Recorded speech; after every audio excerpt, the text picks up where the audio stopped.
podcast livre Cher Père Noël de Chloé Duval.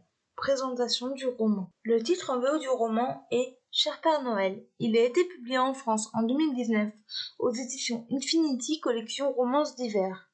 Il fait 200 pages. Je lui ai mis la note de 8,5 sur 10 et le conseille à tout le monde. 4e de couverture. Cher Papa Noël, cette année, je ne veux pas de cadeau pour moi, mais je voudrais bien que tu apportes une nouvelle amoureuse à mon papa pour qu'il ne soit plus triste. Lorsque Nathan découvre la lettre de sa fille, Lou, au Père Noël, il est accablé. Lui qui pensait avoir réussi à trouver un équilibre depuis le décès de sa femme, il réalise soudain qu'il n'est jamais parvenu à cacher sa détresse à sa fille.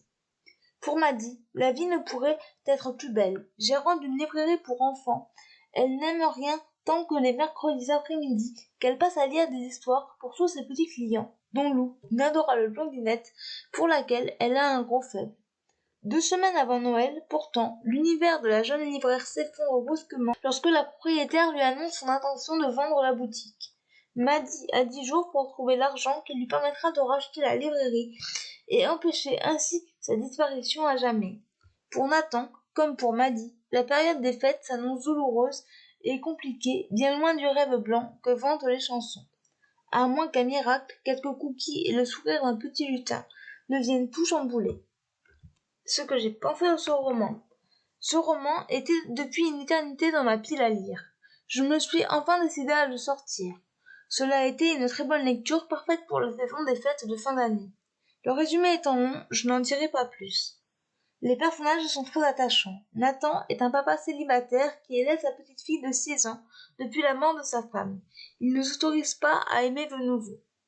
Maddy est une jeune libraire jeunesse qui adore son métier et les enfants. Elle souhaite racheter la librairie. Va-t-elle y parvenir? Elle est touchante. Lou, 6 ans, est une petite fille pleine de vie.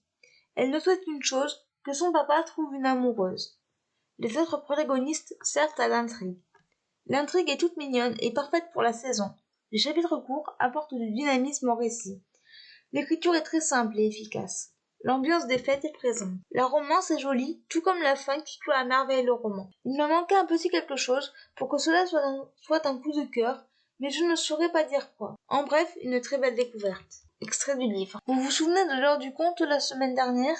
Vous vous souvenez de ces quelques instants de silence après les derniers mots et l'expression sur le visage des enfants? C'est pour cet instant précis, cette lumière dans leurs yeux, que j'ai voulu aller vers la littérature jeunesse, parce que les enfants ont une capacité à s'émerveiller qu'on perd quand on devient adulte. Les points forts de ce roman, les personnages, l'intrigue, l'écriture, l'ambiance, la romance et la fin. Les points faibles de ce roman, un petit quelque chose, mais je ne sais pas quoi. Voilà, c'en est tout pour ce podcast. J'espère qu'il vous aura plu. N'hésitez pas à me donner votre avis et vos commentaires sur YouTube, à vous abonner à la chaîne, et je vous retrouve très bientôt pour un nouveau podcast. Ciao!